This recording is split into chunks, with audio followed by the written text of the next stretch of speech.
Honorable members, a very good afternoon to all of you. I welcome you to this session of Mock Parliament 2024 and I hope this session will be fruitful. We begin today's session with oath or affirmation of our newly elected member. Secretary General, please.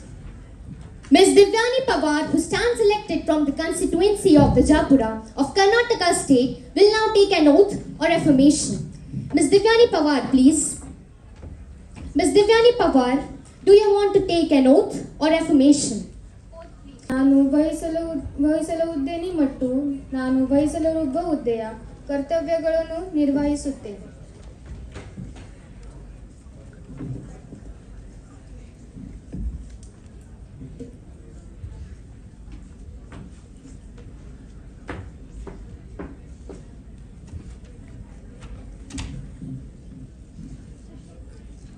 Now, I request to our Honorable Prime Minister, Ms. Humera, to introduce new minister. Thank you, Speaker Sir. I have this great pleasure to introduce to you and through you to the whole House our new minister, Mr. Rahul from the Ministry of Heavy Industry.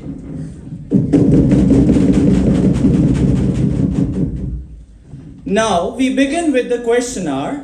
I request honorable members to ask questions and ministers to answer.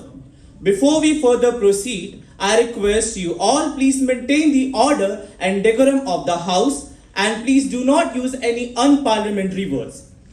Question number 101, Honorable Member Mr. Ahmed. Thank you, Speaker Sir. Today I stand before you to ask a question through your channel to the government. Sir, what is the formula of Uniform Civil Code? One nation, one culture, one law. But this is totally against the democracy and it leads to dictatorship. I draw the attention of the House on the article number 44 of the Indian Constitution, that is Uniform Civil Code, which is a part of Directive Principles of State Policy. But sir, Directive Principles of State Policy are not enforceable. I repeat, Directive Principles of State Policy are not enforceable and nor it has a legal force. Recently, sir, it was implemented in Uttarakhand, but the most astonishing is that tribals were excluded from it. Then how you claim it as a uniform? Sir, you are well aware about the ground realities of state UCC of Goa, which permits polygamy to a particular religion and prohibits for the same to another religion. So how is discrimination? Not only this, sir, implementation of UCC are right to freedom of religion, including article number 25, 26, and 29. All these will get violated. Thus, I request you to withdraw the implementation to cherish the spirit. Sir, a true leader doesn't create separation, but this government is creating only separation and communal rift. Thank you, sir. The answer of this question will be given later on. Now, question number 102, Honorable Member Ms. Aisha ji. माननीय अध्यक्ष महोदय, दशक अनुसार तय 2021 में जनगणना करनी थी पर नहीं हुई और कब होंगी इसकी कोई स्पष्टता नहीं और हर बार की तरह सरकार कोरोना के बहाने की आज जनगणना से मुंह मोड़ती रही है। इसके परिणाम बहुत चिंतित है, जैसे लोगों का कल्याणकारी योजनाओं से बहिष्कार, बजट का अनुचित आवंटन की विसंगति। इसी प्रकार से जनगणना निर्णय लेने के लिए एक बहुमूल्य आंकड़े उपलब्ध भी कराती है। इतना ही नहीं तो जातिगत जनगणना पर तो जैसे सरकार ने मौन व्रत धारण कर लिया है। अरे ये तो डर से और डर ये कि कहीं इनका वोट बैंक ना हिल जाए। वो तो ऐसा है जैसे इस दौरे सियासत का इतना सा फसाना है, बस्ती भी जलानी है, मातम भी मनाना है। अध्यक्ष महोदय, इन्होंने तो जैसे जनगणना जैसे गंभीर मुद्दे का मजाक बना कर रखा है। इसीलिए मैं आपके माध्यम से देश में जनगणना करने की मांग तथा उसमें जातिगत जनगणना की विकल्प की मांग करती हूँ। धन्यवाद। Honorable Minister of Minority Affairs, please proceed. धन्यवाद अध्यक्ष महोदय। मैं विपक्ष के दोनों सवालों का जवाब एक साथ देना चाहूंगा।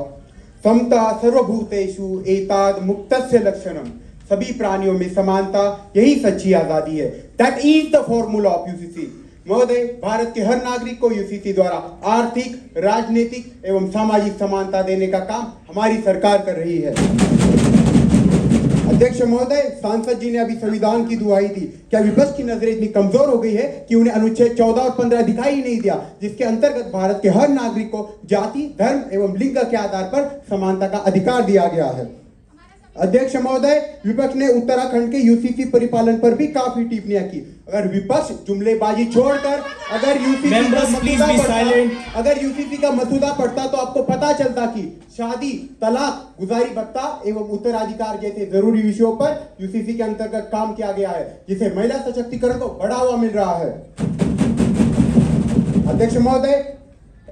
अध्यक्ष महोदय, विपक्ष ने गोवा नागरिक संहिता की भी काफी आलोचना की। मैं उन्हें याद कराता चलूं कि गोवा नागरिक संहिता 1867 के पुर्तगाली नागरिक संहिता पर आधारित है, जो 163 सालों से चली आ रही है, जिसमें आप आपके 60 साल के कार्यकाल में सुधार ना कर सकते थे, पर आपने इसे पूरी तरीके से अपने राजनीतिक स्वार्थ के लिए इस्तेमाल किया, जो कि बहुत ही शर्म की बात है।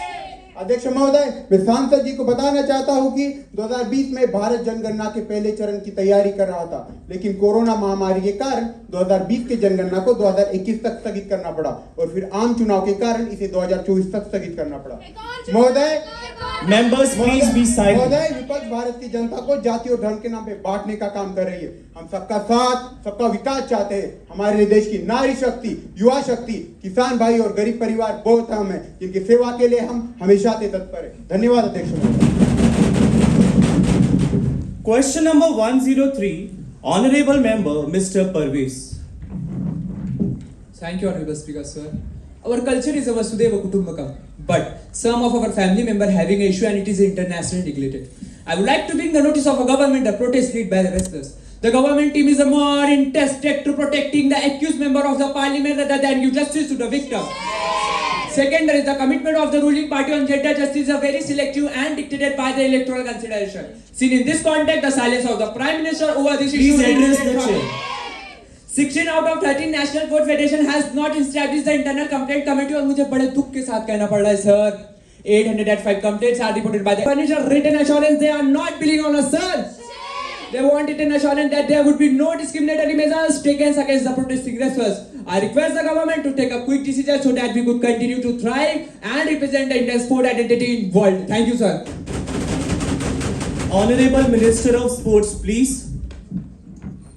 धन्यवाद अध्यक्ष जी। माननीय सांसद हमारी सरकार पर अनैतिक और झूठे इल्जाम लगा रही है। I would like to tell you that government of Bharat immediately took action against the accountable authority and directed the executive committee of the WFI to abstain from administering and managing the day-to-day activity of the WFI. Also, we have suspended the newly elected WFI president. As regard allegation of the sexual harassment, the Rouse Avenue Court listed the matter for clarification, if any, on 15th March. Speaker sir, माननीय सांसद ने आरोप लगाया है कि हमारी सरकार gender biased और सिलेक्टिव है। I would like to tell you that in our Bharat, women now have 1/3 seat reserved in parliament. As well as we have many women empowerment schemes like Beti Bachao, Beti Padhao, Mahila Shakti Kendra, Lakpati Didi Yojana, and many more like this. Also, for the benefits of athletes, we have boosted the budget with 45.36 crore, which is now 3,442.32 crore rupees. हम सब लोग आज कुछ शब्दों से परिचित है, जैसे श्रमजीवी, बुद्धिजीवी, लेकिन अब एक नई श्रेणी पैदा की गई है, उसका नाम है आंदोलनजीवी। हमें इससे बचने की जरूरत है। खिलाड़ियों की भावनाओं का हम आदर करते हैं, लेकिन उनके पीछे के देश विरोधी ताकतों को हम किसी कीमत पर बर्दाश्त नहीं करेंगे। धन्यवाद। Question number 104, Honorable Member Ms. Gausia ji. धन्यवाद अध्यक्ष जी। Article 1 of the Indian Constitution says India, that is Bharat, shall be union of state. महोदय, पिछले कुछ दिनों से देश में एक नया मुद्दा खड़ा हुआ है, इंडिया वर्सेस भारत। 5 सितंबर को एक रेजोल्यूशन पास किया गया, जिसमें इंडिया का नाम हटाकर भारत रखा जाएगा। मैं पूछती हूँ क्यों? यदि ये दोनों ही नाम एक साथ रह सकते हैं, तो इंडिया नाम को हटाकर भारत को अधिकारी क्यों बनाया जा रहा है? नाम बदलने के अलावा इन लोगों ने किया ही क्या है? पहले रास्तों के, फिर शहरों के, फिर स्कीमों के, और अब देश के नाम बदलने से। क्या गारंटी है इंडिया नाम हटा देने से देश में बड़ा ही बदलाव आ जाएगा? Members, please be silent. मैं पूछना चाहती हूँ, सरकार में बैठे अति बुद्धिमान लोगों को स्मरण करा दूं, 2016 में जब सुप्रीम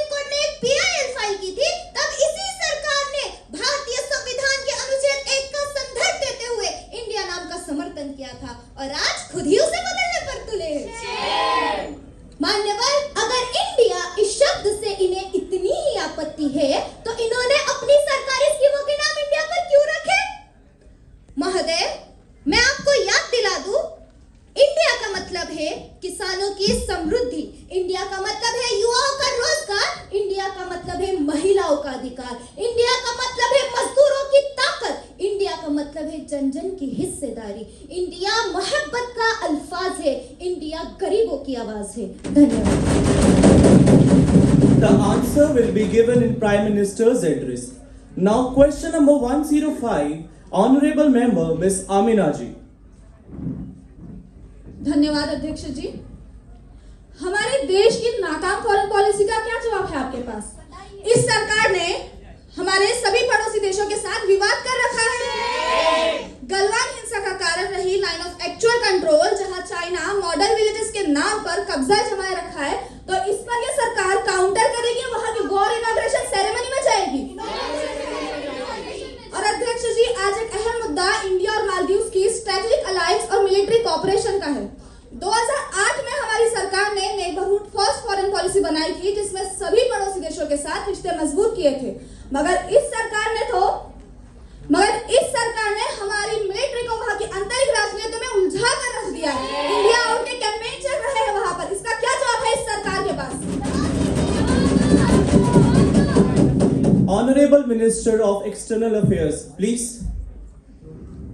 धन्यवाद अध्यक्ष महोदय।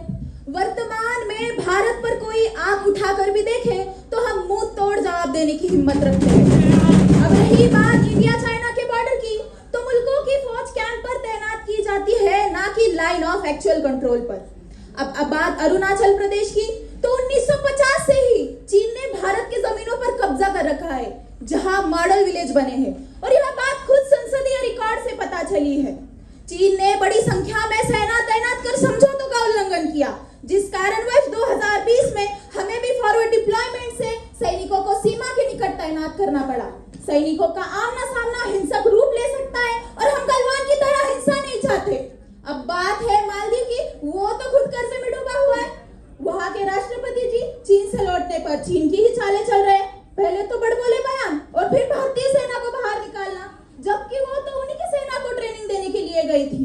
मालदीव की जीडीपी टूरिज्म पर चलती है, और सांसद जी वर्ष 2023 में 2 लाख से अधिक पर्यटक सिर्फ भारतीय थे। अब देश के प्रधानमंत्री जी अपने हिस्से में जाते हैं तो वो लोग अब शब्द का प्रयोग करते हैं। क्या ये उचित है? ये तो सब जानकर अनजान बनने की कला है। 2018 में भी कर्जे से उभरने के लिए इनकी मदद की गई। कोरोना के वक्त भी इन्हें वैक्सीन प्रोवाइड किए गए, फिर भी नारेबाजी देखी, इंडिया आउट। माननीय अध्यक्ष महोदय, मैं आपको बताना चाहती हूँ कि पिछले 10 सालों में भारत राइजिंग स्टार के रूप में उभरा है, और विकसित भारत ग्लोबल इश्यूज पर डंके की चोट पर अपना स्टैंड लेना जानता है। Question number 106, Honorable Member Ms. Bushra ji. धन्यवाद अध्यक्ष जी। आजकल डेमोक्रेटिक बैकस्लाइडिंग एक चर्चा का विषय बन गई है। बस कोई कह दे कि डेमोक्रेसी पीछे जा रही है तो तुरंत आईटी सेल आपके पीछे पड़ जाती है और आईटी रेड आपके घर पर। और अगर हम हमारी इस भव्य संसद की बात करें तो साफ साफ दिखता है कि सरकार अब फुल कंट्रोल चाहती है पूरे देश के ऊपर। महोदय, सरकार ने national capital territory of Delhi amendment bill लाकर दिल्ली को जम्मू कश्मीर तो बना लिया, पर सच तो यह है कि 2003 में इसी सरकार के एक सांसद द्वारा दिल्ली स्टेटहुड के लिए बिल लाया गया था, और आज उसी सरकार ने दिल्ली स्टेटहुड तो दूर महोदय दिल्ली की बच्ची कुची पावर्स को भी अपने हाथों में ले लिया। दूसरा, सरकार को अब ट्रांसपेरेंसी और जवाबदेही कतई पसंद नहीं है। डाटा प्रोटेक्शन बिल के नाम पर अपना ही डाटा सेव कर लिया गया, और बिल्स तो इतनी तेजी से पास होते हैं कि कोई डिबेट, कोई डिस्कशन की जरूरत ही नहीं लगती। महोदय, 14 घंटे में 25 में से कुल 22 बिल पास किए जाते हैं। अरे जल्दबाजी तो इतनी है कि 58 मिनट में इन्होंने पूरे 140 करोड़ जनता का भविष्य तय कर दिया। महोदय, सीआरपीसी का अमेंडमेंट बिल हो या चीफ इलेक्शन कमीशन का अपॉइंटमेंट बिल, इन्होंने बता दिया है कि नियम वही है, कानून वही है, और डेमोक्रेसी भी वही है जो ये चाहेंगे। महोदय, Please conclude your अगर question. जुडिशरी की बात कर ले तो माननीय मंत्री जी कहते हैं Indian judiciary is the best form of judiciary in the world. Members, please. The common man is being eroded due to unethical interference of executive in the matters of courts. Such faith is given preference over substance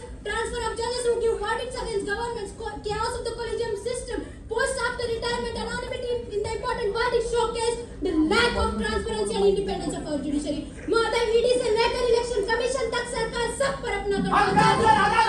Members, please. की बात करें तो वो democratic disaster बनता जा रहा है और mother of democracy mother of hypocrisy बनती जा रही है। I just want to ask, will government stop interfering and misusing the government institutions, and when will you stop making the mockery of Indian judiciary? Thank you. Honorable Minister of Home Affairs, please. धन्यवाद अध्यक्ष जी। मैं आपके माध्यम से माननीय सांसद जी का धन्यवाद करना चाहूंगी। इनके प्रश्नों में हमारी सरकार को लेकर जो गुस्सा और नफरत है वो साफ झलकती है, और सच कहूँ तो इससे हमें प्रेरणा मिलती है और भी अच्छे काम करने की। Members, please maintain the decorum. I would like to remind the opposition that this is a new era of cooperative federalism by making policies and implementation more collaborative and consultative. अब अगर बात करें NCT of Delhi Amendment Bill की, तो it is there to ensure corruption-free citizen-centric administration in Union Territory and for the maintenance of the democratic and administrative balance in the governance of National Capital Territory of Delhi. माननीय अध्यक्ष जी, मैं आपके द्वारा माननीय सांसद जी को ये बताते चलूं, the Digital Personal Data Protection Act 2023 aims to process digital personal data in lawful manner and empowers and protect the rights of data principle. और आप CRPC की बात कर रहे हैं, मैं आपको याद दिला दूं, CRPC replaced by भारतीय नागरिक सुरक्षा संहिता, which aims at a complete change of colonial era laws and gives a clear definition of terrorism, abolishing sedition as a crime and introducing new section which will come into effect from 1st of July 2024. So arguing that our government is interfering in a matter of judiciary is utterly baseless. Honorable judges of courts are giving judgment without any fear and favor, unlike during your government when we witnessed the era of committed judiciary. And yes, we will continue to use CBI and ED against corrupt people as we have zero tolerance Members, please. policy towards corruption. धन्यवाद अध्यक्ष। Members, now questioner ends here and paper will be laid down.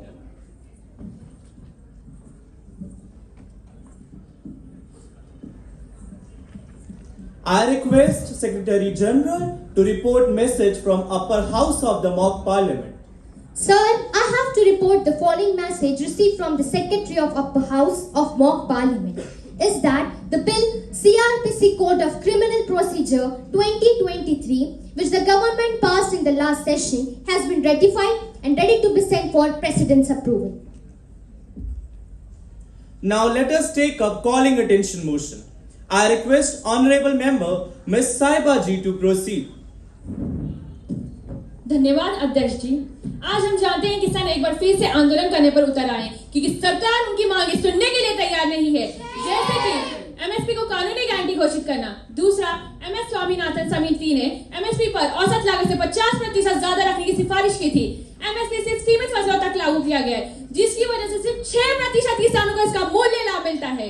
आर्थिक शास्त्र के जानकारों की मदद से ये प्रतिवेदन मिला है, केवल 0.09% किसानों की आर्थिक स्थिति में सुधार हुआ है। तीसरा, पिछले आंदोलन लखीमपुर खेरी में जो किसान मारे गए उन्हें मुआवजा देना, जो सरकार ने अभी तक नहीं दिया है। चौथा, किसानों को जो कर्ज है उन्हें माफ करना। एनसीईआरटी का डाटा बताता है वित्तीय वर्ष 2021-22 में 10,851 किसानों ने आत्महत्या की है, यानी भारत जैसे देश में हर रोज 30 किसान आत्महत्या करते हैं, वो भी सिर्फ कर्ज की वजह से।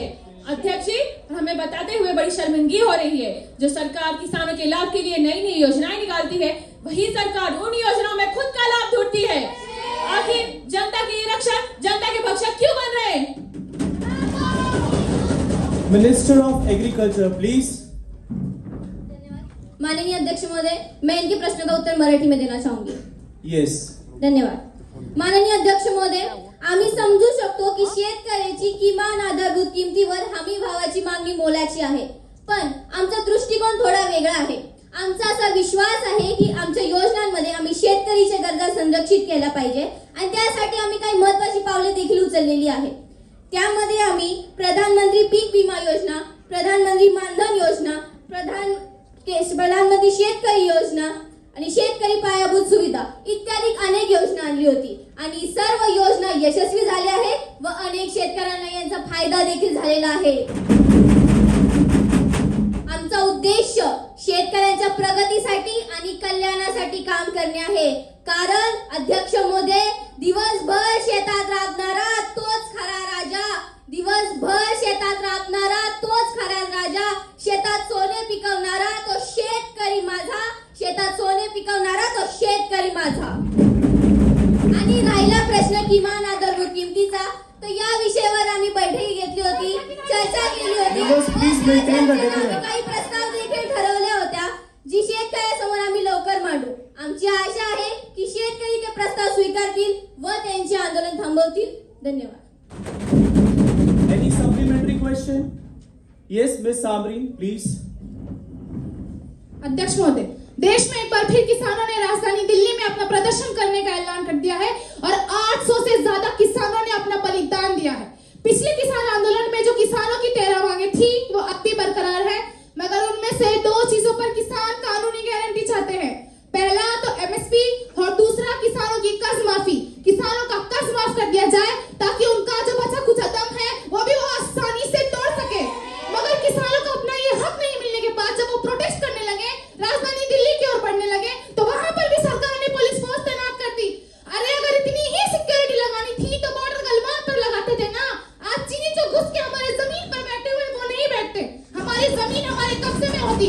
खैर, मैं तो बस इतना ही कह सकती हूँ कि वो जो एक शख्स इससे पहले तख्ते नशी था, उसको भी अपने खुदा होने पर इतना ही यकीन था. Minister of Agriculture, please. माननीय अध्यक्ष महोदय, मी या सभागृहाला सांगू इच्छिते की शांतता, कायदा आणि सुव्यवस्था राखण्यासाठी आम्ही कठीण परिस्थितीत पावले उचलली आहे.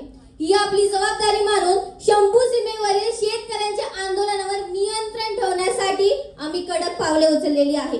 शेतकऱ्यांच्या आंदोलनात हिंसाचार होऊ नये यासाठी आम्ही योग्य सुरक्षा उपायांचा अवलंब केला होता. सर्वांचे कल्याण सुनिश्चित करणे आणि बेकायदेशीर कृत्ये थांबवणे हे आमचे प्राधान्य नेहमीच असते. आणि अध्यक्ष महोदय, आम्ही आधी देखील स्पष्ट केलेलं आहे, पुन्हा एकदा स्पष्ट करतो की या विषयावर आमची चर्चा झाली होती, बैठकी झाली होती व त्यात आम्ही काही प्रस्ताव देखील ठरवल्या होत्या, जी शेतकऱ्यांच्या हितासाठी आहे, जी लवकरच आम्ही त्यांच्या समोर मांडू. आणि अशा या परिस्थितीत सर्वांनी आम्हाला सहकार्य करावं व शांतता बाळगावी एवढीच आमची अपेक्षा. Honorable members, now the House will take a private members' resolution. I request Ms. Yusera ji to move the resolution. माननीय अध्यक्ष जी, आज मैं आपके समक्ष निजी सदस्य विधेयक के अंतर्गत ईवीएम को बैलेट पेपर से परिस्थापित करने का प्रस्ताव लेकर आई हूँ. अध्यक्ष जी, इस पूरे देश में जगह जगह पर ईवीएम हटाओ देश बचाओ के नारे लगाए जा रहे हैं, तो मैं सदन से निवेदन करती हूँ कि ईवीएम को हटाकर पहले की तरह बैलेट पेपर के माध्यम से चुनाव कराया जाए. आज अमेरिका, जो कि विकसित देशों में सबसे प्रथम स्थान पर है, जिस देश ने इलेक्टोरल वोटर मशीन का आविष्कार किया है, आज वो देश भी बैलेट पेपर के माध्यम से चुनाव कर रहा है. हमारे देश के लोग बैलेट पेपर को अच्छी तरह समझते हैं, तो हमारे देश में ऐसी विश्वसनीय प्रणाली का प्रयोग क्यों नहीं कर सकते जो कि मतपत्र प्रणाली है. Now we can see that Bombay High Court points out that 20 lakh EVMs, I repeat, 20 lakh EVMs that the manufacturer affirms to have delivered are missing from the position of the Election Commission. And the machines which are missing, one of that machine is found in the ruling member's car. Even the Chief Justice of India said that this is a clear case of murder of democracy.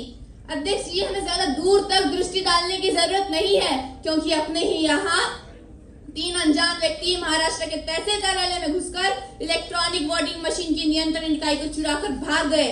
तो क्या हमारे देश में चुनाव स्वतंत्र और निष्पक्ष तरीके से हो रहे हैं? अध्यक्ष जी, मैं आपके माध्यम से सदन को इस मुद्दे की गंभीरता को समझने और इस पर सही कदम लेने की विनती करती हूँ. धन्यवाद. The question is that EVM should be replaced by ballot paper. Those who are in favor, please say aye. Those who are against it, please say no. I think the noes have it, the noes have it, the noes have it. The bill is rejected.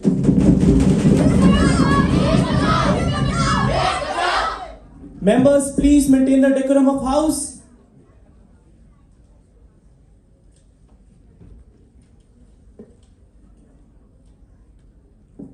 Now I request the leader of opposition to proceed.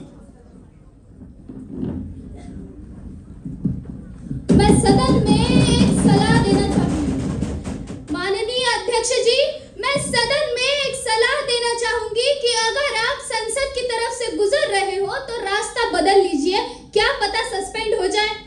बात सदन में उठे किसी एक सवाल की नहीं, बल्कि एक के बाद एक हो रहे गंभीर घटनाओं की है।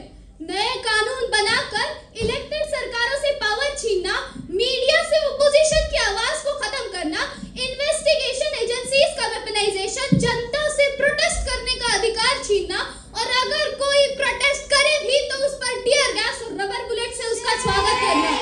अरे इलेक्टोरल बॉन्ड से पॉलिटिकल फंडिंग को छुपाना, और कोई विपक्षी उम्मीदवार चुनाव जीत रहा हो तो सीधा सीधा इलेक्शन फ्रॉड करना। चुनाव लोकतंत्र की आत्मा है और जनगणना उसका आधार स्तंभ। फिर भी पिछले 4 सालों से जनगणना को रद्द किया जा रहा है। अरे सरकार ने तो अपनी मंशा तभी जाहिर कर दी थी जब जातीय जनगणना के विपक्ष में देश के सॉलिसिटर जनरल को न्यायपालिका में ला खड़ा कर दिया। आखिर कब तक हम इस स्टैटिस्टिकल वर्ल्ड में जीने वाले हैं? हाल ही के अंतरिम बजट में 4 जातियों के कल्याण की बात हुई। युवा, गरीब, नारी और किसान, वो देश की बेटी जिसने जागतिक स्तर पर देश का नाम रोशन किया, जब वो अपने सम्मान, अपने गरिमा, अपने इज्जत का इंसाफ मांगती है तो कहाँ चले जाते हैं ये कल्याणकारी वादे? इन जातियों में उल्लेख तो किसानों का भी है, सरकार ने जवाब के नाम पर योजनाओं का गुलदस्ता तो हमारे चेहरे पर मार दिया, लेकिन योग्य आंकड़े बताना भूल गए। 2023 अध्यक्ष जी, 2023 में फसल बीमा योजना के अंतर्गत 690 लाख में से केवल 7.8 लाख किसानों को इसका फायदा हुआ। पीएम किसान सम्मान निधि योजना में 2019 से लेकर 2022 तक 11.8 से लेकर 3.78 करोड़ तक गिरावट आई।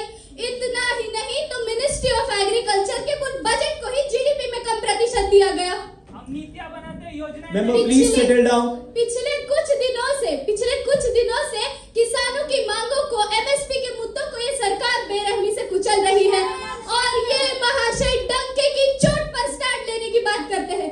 अरे जिस भूमि पर बुद्ध का वास था, जिस सरजमीन से महात्मा गांधी का आदर्श मिला, और जिस देश ने अहिंसा के रास्ते पर चलकर अपनी स्वतंत्रता को हासिल किया, केवल कुछ लोगों की गलत विदेशी नीतियों के कारण हमारे इस शांति प्रिय देश को अपनी धम्म की नीति का जागतिक लौकिक खोना पड़ा है। वैसे बात तो सही है, क्योंकि जो मणिपुर की आंतरिक स्थिति के बारे में सदन में स्पष्टता नहीं दे पाए, वो विदेशी नीतियों की चर्चा क्या ही करेंगे। आश्चर्य इस बात से है कि आजादी के 75 साल बाद भी देश के नाम से ही आपत्ति है। ऋग्वेद मंडल 1 सूक्त 35 श्लोक 8 के ग्रीक स्रोतों में सप्त सिंधु के उल्लेख से इंडिया शब्द की उत्पत्ति हुई है। तो ये खुली गुमराही कि इंडिया एक अंग्रेजी अपशब्द है, बेबुनियाद है। सफर में धूप होगी, अगर चल सको तो चलो, सभी है भीड़ में, तुम भी निकल सको तो चलो। माननीय इन्होंने कहा था कि not taking decision is also a decision. लेकिन मैं बता दूं कि 140 करोड़ भारतीय जनता का भविष्य केवल इनकी चुप्पी से निर्धारित नहीं होगा। आज सदन में मैं ये मांग करती हूँ कि सदन में उठे हर गंभीर सवाल, हर प्रश्न, हर मुद्दे के लिए ये सरकार, जनता और विपक्ष दोनों का जवाब दे रहे। धन्यवाद। Now I request Honorable Prime Minister to address the House.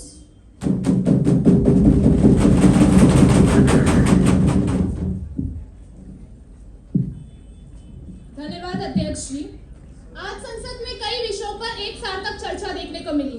संसद के तकरीबन सभी सदस्यों ने संसद की गरिमा बनाए रखते हुए अपनी बात सामने रखी, लेकिन कुछ थे जिन्हें शायद ये समझने में कुछ और समय लग जाए।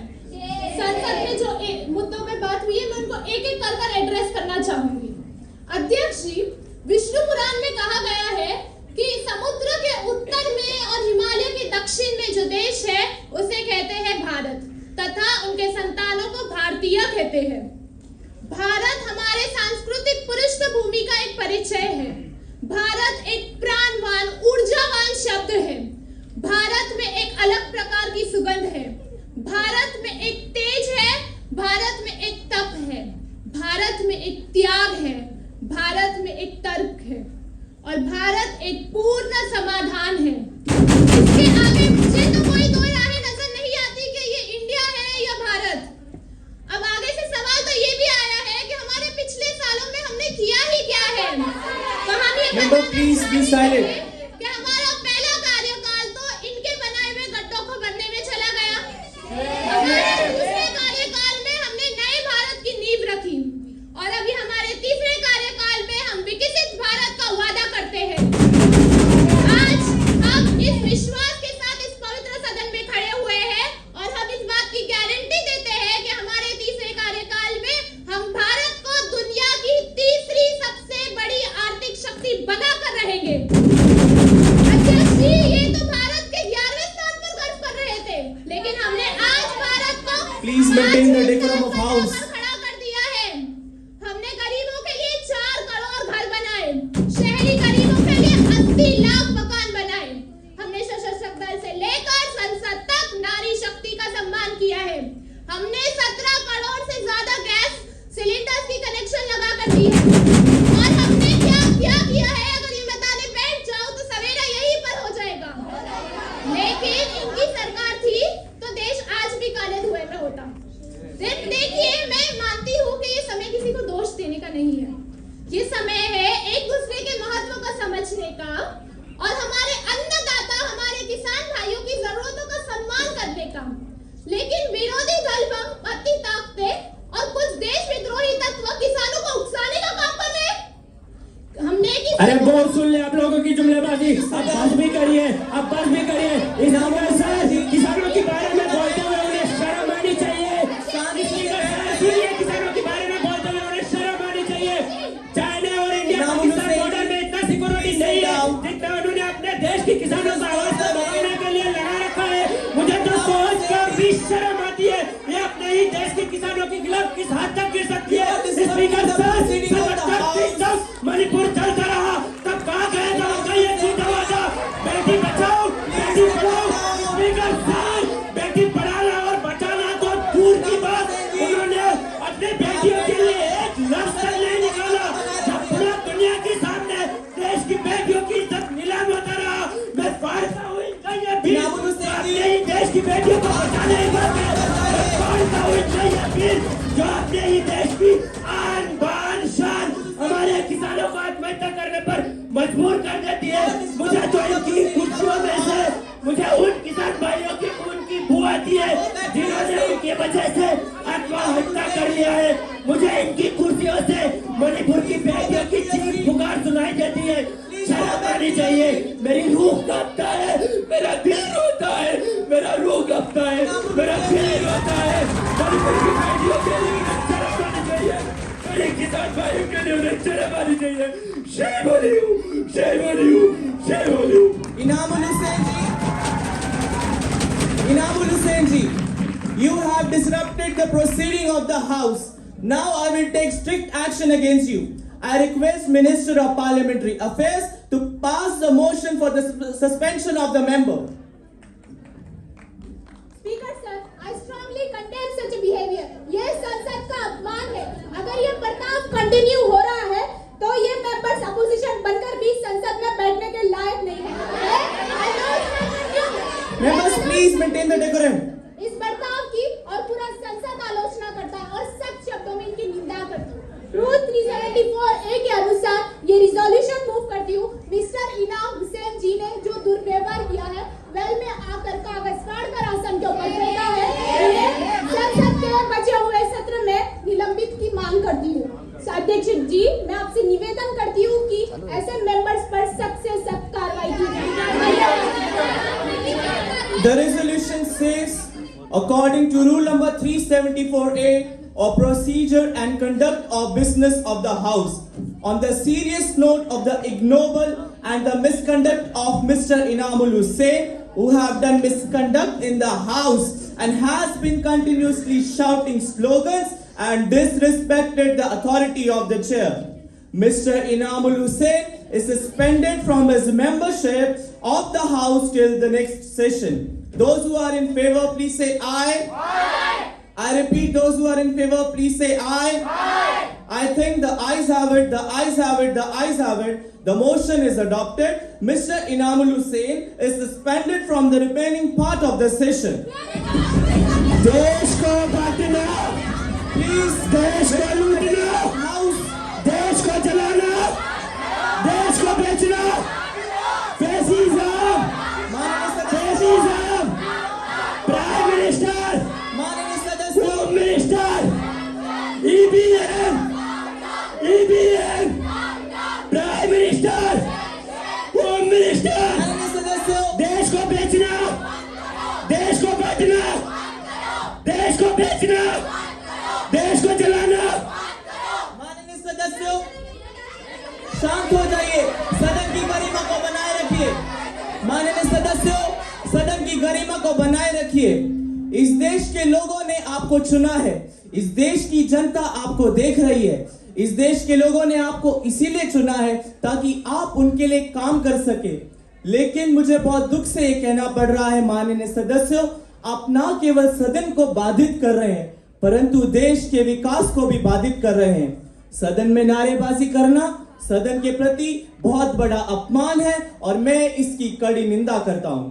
हम सदन में इसीलिए इकट्ठा होते हैं ताकि हम देश के अहम मुद्दों पर बात कर सके और चर्चा कर सके, परंतु आप सब सदन के भीतर नारेबाजी लगाकर सदन को बाधित कर रहे हैं और मैं इसकी आलोचना करता हूं। मैं आग्रह करता हूं कि आप मेरी बातों को समझेंगे और जिम्मेदारी के साथ देश की सेवा करेंगे और साथ मिलकर देश को आगे बढ़ाएंगे।